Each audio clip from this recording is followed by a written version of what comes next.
Komisioner KPU Jatim Nurul Amalia ditemani Pantarli PPS Desa Mlora, PPK beserta Panwaslu Kecamatan Rejoso dan Muciyin Komisioner KPU Nganjuk mendatangi rumah warga.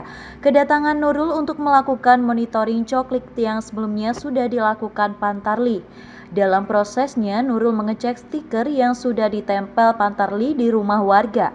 Mereka juga memastikan warga sudah didatangi Pantarli dan dicocokkannya dengan tanda bukti pencoklitan.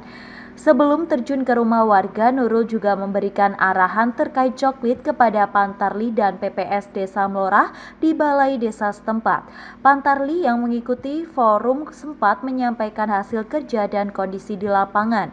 Nurul berharap Pantarli di seluruh Jawa Timur bekerja secara profesional sesuai prosedur dan ketentuan yang berlaku.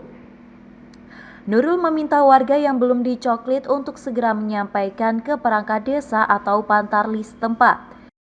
Bu Nurul bisa dijelaskan soal kegiatan di Nganjuk, ini kegiatan apa? Kegiatan di Nganjuk adalah supervisi dan monitoring yang saya lakukan untuk memastikan pekerjaan Pantarli sesuai dengan prosedur yang sudah ditentukan oleh PKPU maupun surat edaran dari KPU RI.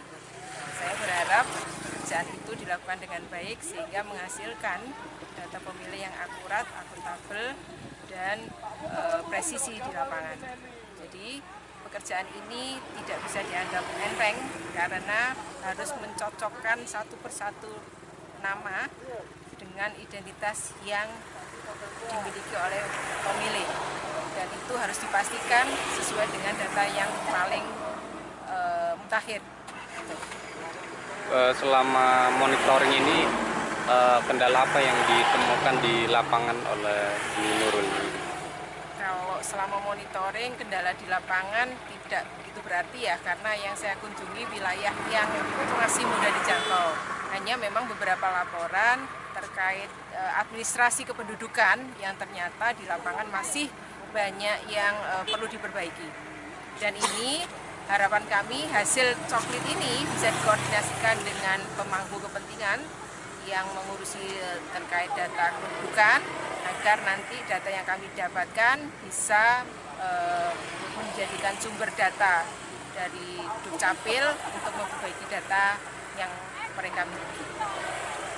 Kalau di lapangan Bu, ada nggak laporan dari teman-teman di kabupaten kota Pantarlinya itu punya cerita-cerita yang unik gitu? Misalnya kayak tadi ketemu mantan, kemudian mungkin ada yang sudah cerai kemudian rujuk kembali gara-gara coklit gitu.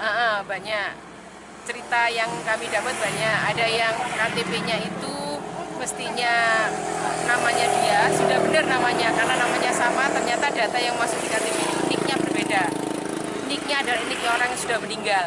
Nah, itu ada ketemu seperti itu. Ada juga ketemu orang yang jenis kelaminnya berbeda dari aslinya, harusnya laki tertulis di situ perempuan atau sebaliknya. Ada juga yang sampai dikejar-kejar anjing.